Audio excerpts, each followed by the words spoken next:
안녕하세요. 이상큐브입니다. 미국의 군사 전문 매체인 밀리터리 와치는 지난 4월 10일에 KF-21에 대한 분석 기사를 내보냈습니다. 특이한 점은 다른 해외 언론과는 달리 밀리터리 와치는 KF-21을 5세대 전투기라고 부르고 있습니다. 밀리터리 와치의 논평은 전반적으로 KF-21을 호평하고 있으며 그 근거로 지금까지 한국이 개발해온 무기들을 기반으로 삼았다고 합니다. 그럼 밀리터리 와치가 보도한 KF-21에 대한 기사를 살펴보겠습니다. 이라크와 필리핀에 수출되었고 전투에 매우 효과적이라는 것이 입증된 FA-50 경전투기 프로그램의 성공에 이어 한국의 한국항공우주산업은 KF-21 프로그램에서 5세대 전투기를 개발하려고 노력했습니다. 이 프로그램은 군사 항공 분야에서 비교적 새로운 나라인 한국에 세계에서 미국과 중국 단 두 나라만이 성공시킨 5세대 전투기를 개발한다는 점을 고려할 때 매우 야심찬 프로그램입니다. KF-X 프로그램은 세계 최초의 5세대 전투기인 F-22 랩터를 도입하기 4년 전에 시작되었고 한국의 카이와 인도네시아 항공우주국이 이 프로그램을 공동으로 시작하게 되었습니다. 한국 측은 이 프로그램에서 80%의 지분을 보유하고 있는 반면 인도네시아는 방위비 절감과 기반 기술 부족, 그리고 적은 양의 구매 계획 등으로 20%의 작은 지분을 보유하고 있습니다. KF-21은 첨단 스텔스 기능을 갖춘 1인승 트윈 엔진 전투기로 한국 공군이 대량으로 배치할 수 있도록 낮은 운영 비용과 손쉬운 유지 보수를 우선시할 것입니다. 이는 해외에 수출할 때 성공적인 마케팅의 핵심이 될 것입니다. 오늘날 한국 공군은 세계에서 가장 큰 규모의 공군을 가지고 있는 나라 중에 하나이며 한국 공군의 군용기들이 빠르게 노후화됨에 따라 수백 대의 KF-21 제트기를 구입할 수 있는 여지가 생겼습니다. 따라서 한국 공군은 상당한 규모의 생산을 담보할 수 있어서 비용 면에서 효율적으로 최종 생산물을 확보할 수 있습니다. KF-21 전투기는 베트남 전쟁 때 사용하던 F-42 팬텀과 F-52 타이거즈를 대체할 것입니다. 한국 공군은 약 235대의 3세대 전투기가 10개 중대로 운용되고 있으며 3세대 전투기를 KF-21로 대체하면 국내용으로만 상당한 생산이 가능할 것입니다. 이는 미국 F-35와 중국 J-20을 제외한 전 세계 모든 5세대 전투기 프로그램의 예상 생산량을 초과한 것입니다. 특히 F-5에 비해 KF-21의 높은 운영비는 F-5가 새로운 스텔스 전투기를 위해 단계적으로 철수함을 의미하며 그렇게 되면 한국 공군의 비행대대의 수가 줄어들거나 아니면 비행대대가 상당히 줄어들 것이라는 것을 의미합니다. KF-21은 한국의 3세대 전투기 교체 외에도 F-16과 F-15K의 플랫폼으로 구성된 공군의 4세대 기단의 상당 부분을 대체할 수 있는 잠재력이 있습니다. 한국은 1980년대에 첫 F-16 전투기를 인도받았고 현재는 163대의 F-16을 보유하고 있으며 최근에 도입한 F-15K도 60대를 보유하고 있습니다. F-15K는 여전히 지상 타격과 공중에서의 역할이 모두 뛰어난 매우 현대적인 헤비급 제트기이며 F-35나 KF-21은 F-15K의 비행 성능이나 지구력을 따라갈 수 없을 것입니다. F-15의 다운그레이드 버전인 F-16은 점점 더 노후화에 접어들고 있으며 곧 쓸모없게 될 것입니다.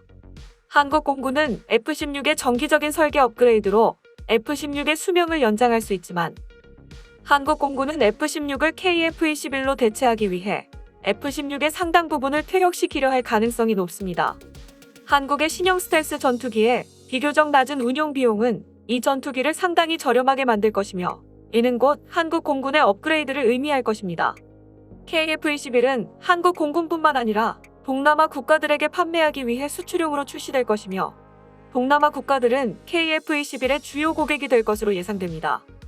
태국과 필리핀, 인도네시아 및 이라크까지 전투기의 주요 고객이 될 수 있으며 이들 나라들은 F-50과 KF-21이 대체할 수 있도록 설계된 F-16 또는 F-5를 운용하고 있습니다.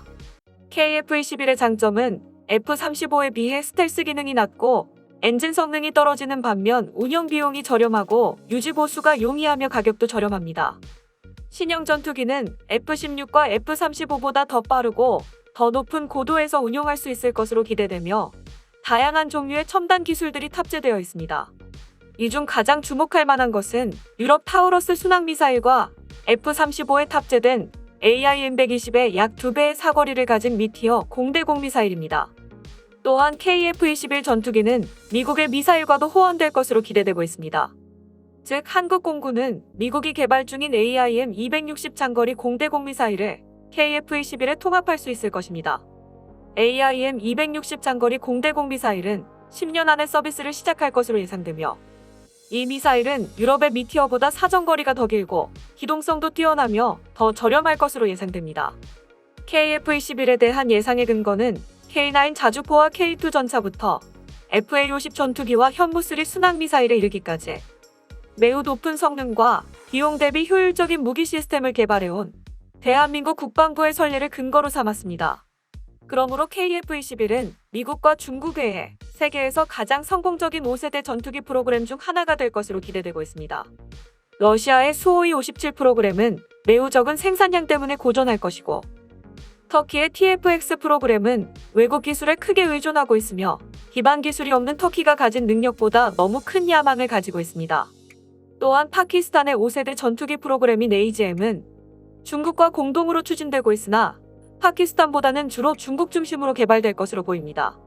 때문에 KF-21은 중국과 미국을 제외한 5세대 프로그램 중 선두주자로 남게 되었습니다. 이상이 기사의 전문이었습니다. 다음으로는 인도의 유라시안지가 보도한 KF-21에 대한 짤막한 기사를 소개해드리겠습니다. 한국은 최신의 전투기인 KF-21 보라매의 프로토타입을 공개했습니다.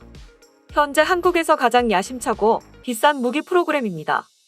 이를 통해 한국은 제한된 스텔스 능력을 가진 전투기를 성공적으로 개발한 몇 안 되는 국가 중 하나가 되었습니다.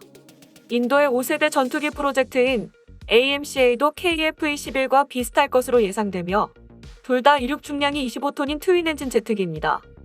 모양은 KF-21과 비슷할 것으로 보이지만 AMCA는 초기 버전부터 내부 무기창을 만들어 스텔스 기능을 강화하도록 설계되고 있습니다. KF-21은 2022년에 천여 비행을 할 것으로 예상되며 한국은 향후 7년 안에 40대의 전투기를 생산하고 2032년까지 120대의 KF-21을 배치한다고 밝혔습니다. 이 전투기는 쌍발 엔진의 멀티롤 전투기이며 스텔스기 형상을 가지고 있음에도 불구하고 내부 무장창이 없어 4세대 전투기로 불리고 있습니다. KF-21은 유럽과 미국의 첨단 미사일을 장착할 수 있으며 심지어 공중발사 순항미사일도 장착할 수 있는 10개의 하드포인트가 있습니다. 하지만 KF-21이 내부 무장창을 만들어 미사일을 운반할지는 확실하지 않습니다.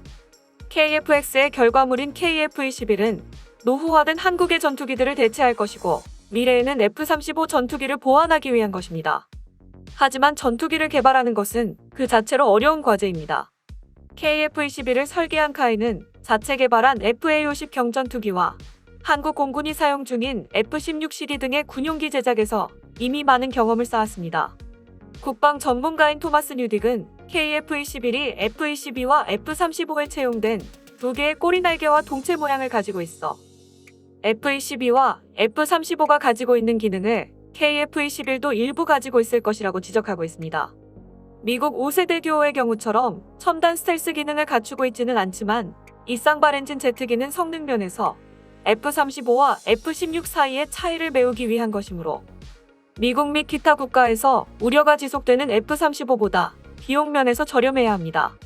인도네시아는 KF-21 개발비의 20%를 부담하고 있으며 자국 공군이 40대의 항공기를 인수하겠다고 약속했습니다. 금요일에 전시된 시제품에는 한국과 인도네시아의 국기가 새겨져 있었습니다.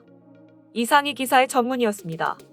인도의 언론들은 지금 인도가 개발 중인 5세대 전투기 프로젝트인 AMCA와 비교하는 기사들이 많았으며 한국의 무기들을 운용하고 있는 만큼 KF-21에 호의적이었습니다. 앞서 밀리터리 와치가 보도한 것처럼 한국이 개발한 K9 자주포와 K2 전차 등은 외국에서 호평을 받고 있으며 지금까지 신뢰도가 높은 무기를 개발한 한국이 새로운 전투기를 개발해도 기본은 갈 것이라는 인식이 깔려 있어서 흐뭇했습니다. 내년 5월에 있을 예정인 KF-21의 비행 테스트도 무사히 마쳐 한국이 만들면 역시 다르다라는 인식을 세계에 심어주었으면 합니다. 이상 마치겠습니다. 시청해주셔서 고맙습니다. 이상큐브였습니다.